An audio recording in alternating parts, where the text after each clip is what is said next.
Kita hidup itu untuk Allah Subhanahu wa taala, ya kan? Untuk beribadah kepada Allah, untuk menyembah Allah. Nah, orang kafir itu nggak mikir masalah kayak gitu. Jangan sampai kita tertipu dengan gaya-gaya hidup mereka, ya.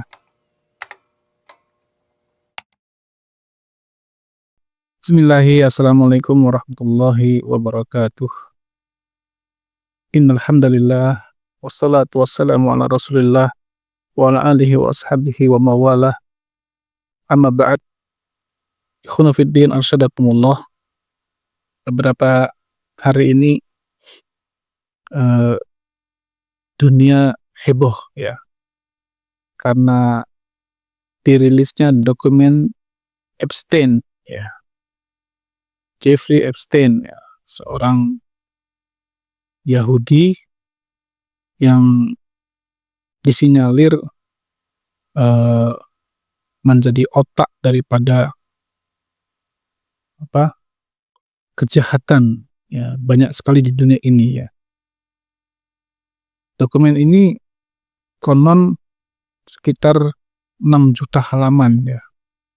Ada isinya tentang gambar ya, video dan macam-macam ya. Dokumen ini dikeluarkan oleh Departemen Kehakiman Amerika Serikat ya. Tapi di sini kami tidak berbicara tentang isi dokumennya atau konspirasinya ya. Karena sebenarnya banyak Pak ya di media sosial membahas ini. Saya hanya ingin membahas ini dalam kacamata Islam ya. Bagaimana sih kita melihat hikmah ya bocornya dokumen Epstein ini?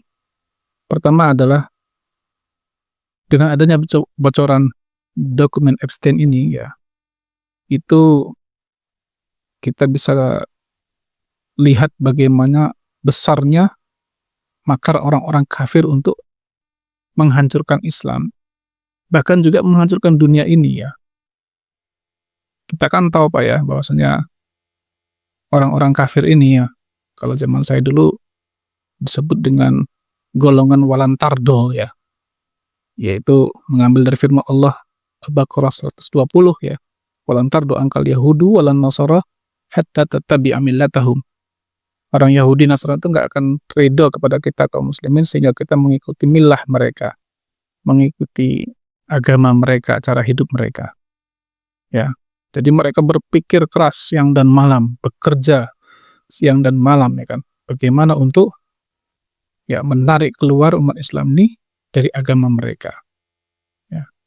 Dan makar yang begitu besar ini Allah gambarkan juga dalam surah Ibrahim ayat 46 dalam firman Allah, wa qad makaru makrahum wa 'indallahi makrahum wa in kana makrahum litazula minhul jibal.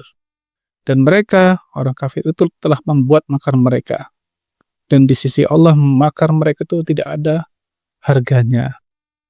Dan sungguh bahwasanya makar mereka itu ya begitu besarnya sampai mereka bisa menghancurkan sebuah gunung. Nah, jadi gunung pun mau mereka hancurkan, di situ Allah gambarkan gitu ya. Di si Epstein ini Pak ya kan menjadi otak daripada berubahnya dunia ini gitu ya. Entah dibalik dia siapa gitu kan ya, pasti masih ada lagi kan. Tapi intinya ya mereka atur dunia ini ya. Dia undang tokoh-tokoh dunia ini ya kan, pemimpin-pemimpin dunia, artis, selebritis ya, ke tempat mereka di pulau yang khusus ya mereka miliki ya, bersenang-senang ya kan. Mereka berbuat semua mereka merancang tatanan dunia baru ya yang disebut dengan New World Order ya. Bahkan COVID-19 pun ya disinyalir sudah dirancang lama gitu. Ya oleh Epstein tadi gitu kan ya. Sejak 2017 ya kan. Mereka merancang, menyiapkan bagaimana untuk menghabisi isi bumi ini gitu loh. Yang tetap hanya orang-orang yang mereka inginkan, khususnya orang-orang Yahudi ya. Ini Masya Allah ya, mengerikan sekali ya. Kemudian selanjutnya adalah dengan terbongkarnya dokumen Epstein ini, ya kan, kita paham akhirnya yang kedua, memang itulah karakter asli orang-orang kafir itu, ya.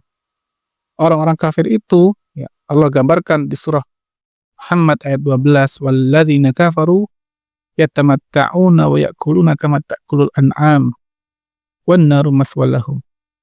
Dan orang-orang kafir itu kerjaannya cuma bersenang-senang, makan sebagaimana makannya binatang ternak, dan api neraka itu lebih pantas untuk mereka.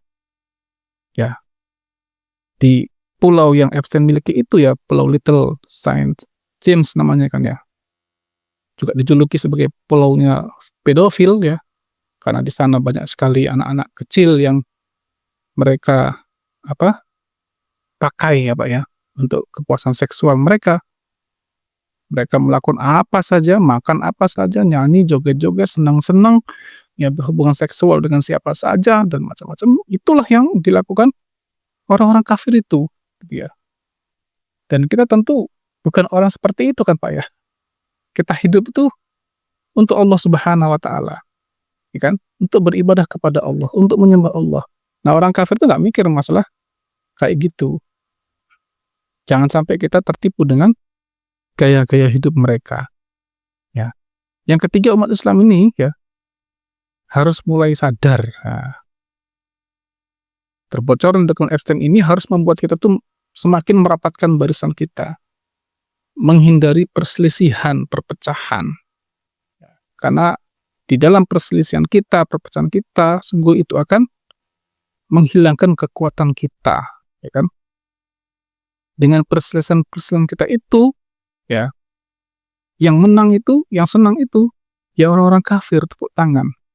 Ya, melihat kita terpecah belah.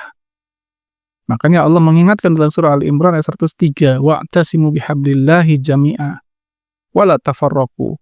Berpegang teguhlah kalian semua dengan tali Allah, yaitu Islam. Wa la tafarraqu, dan jangan berpecah belah gitu loh.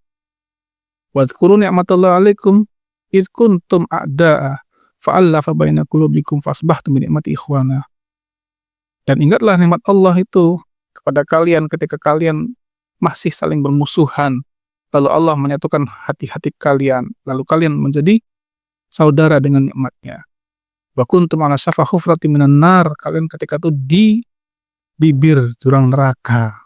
Fa anqadzakum minha, lalu Allah selamatkan kalian dari neraka itu. Kadzalika yubayyinullahu lakum ayatihi la'allakum tahtadun. Begitulah Allah menjelaskan ayat-ayatnya kepada kalian agar kalian mendapatkan hidayah. Ya kan? Ayat ini walaupun menjelaskan tentang kondisi kaum muslimin, ya, khususnya orang-orang Madinah sebelum datangnya Islam yang suka berpecah belah, suka berperang, tapi kan hakikatnya juga mengingatkan kepada kita, Pak. Karena realitanya kita lihat hari ini kaum muslimin memang terpecah belah, ya kan? Banyak sekali kelompok-kelompok, banyak sekali jamaah-jamaah, banyak sekali sekte-sekte, ya kan, ormas-ormas yang satu sama lain itu saling membanggakan kelompok mereka, ya kan? Menjatuhkan kelompok-kelompok yang lain. Kalau aliran sesat, ya saya sepakat, gak ada masalah. Tapi kalau sesama kaum muslimin, sesama ahlul kiblah, ahlul kiblah itu yang sama-sama sholat, Pak, menghadap Mekah, ya, menuhankan Allah, menabikan Nabi Muhammad SAW, menjadikan Quran sebagai pedoman hidupnya, harusnya kan kita tidak saling menjelekkan, ya kan?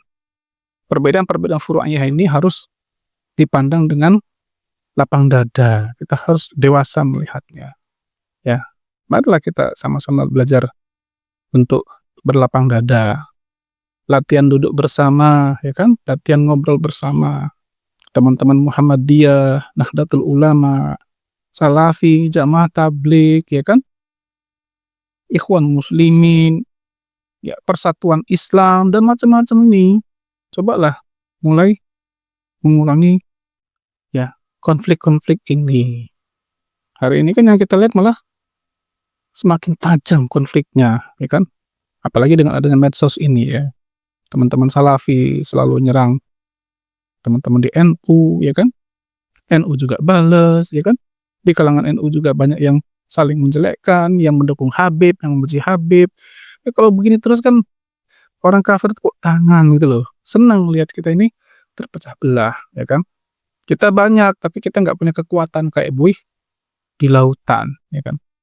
Kalau seperti ini terus kasihan Pak kaum muslimin ini, bingung gitu ya, bingung lihat kondisi Islam ini, bingung lihat ustaz-ustaz panutan dia. Yang mualaf juga begitu, banyak orang-orang cerita itu Pak, saya mau masuk Islam, dikira Islam itu di dalamnya saya dapatkan ketenangan, kebahagiaan, lah kok malah ditarik sana, ditarik sini, ya kan. Yang kelompok ini menjelekkan kelompok sana dan kelompok sana. Ini kalau mualafnya ini nggak dewasa ya, kalau mualafnya ini nggak banyak mencari ilmu, waduh kasihan Pak, gitu. Ini harus kita pahami ya kepada qadat ya, para pemimpin-pemimpin dari kaum muslimin ini. Terakhir, ya mari kuatkan hubungan kita dengan Allah, ya kan. Jaga salat-salat kita Pak, ya kan. Banyak baca Quran, jaga wiridnya, zikirnya, ya kan. Jauhilah larangan-larangan Allah, ya kan. Didik anak-anak kita dengan serius, ya kan. Tanamkan dalam hati mereka cinta kepada Islam, cinta kebenaran, cinta perjuangan, cinta mati syahid, ya. Karena ke depan pasti tantangan Islam ini jauh lebih besar, ya, jauh lebih dahsyat. Kita nggak bisa membayangkan ke depannya apa yang akan terjadi, ya. Maka kita mengharap dengan dekatnya kita kepada Allah, dengan semakin baiknya hubungan kita dengan Allah, Allah akan berkenan menurunkan pertolongannya kepada kita, kepada agama ini. Bukankah Allah telah berfirman dalam surah Muhammad ayat 7, "In tansurullaha yansurukum wa yutsabbit aqdamakum." Jika kalian menolong agama Allah, Allah akan menolong kalian juga. Dan Allah akan meneguhkan kaki-kaki kalian. Tuh. Jaminan datangnya pertolongan Allah adalah ketika kita menolong agama Allah. Menolong agama Allah itu apa? Ya tadi, komitmen dengan syariat, ya kan, kita jaga perintahnya, kita jauhi larangannya, ya kan, kita didik anak-anak kita, generasi kaum muslimin. Mudah-mudahan dengan itu, ya, terciptalah umat yang kuat ini, dan Allah berkenan memberikan pertolongan kepada kita semua. Wallahu a'lam bishawab. Mudah-mudahan sedikit yang bermanfaat bagi saya dan ikhwan sekalian. Lebih kurangnya mohon maaf. Barakallahu fikum. Assalamualaikum warahmatullahi wabarakatuh.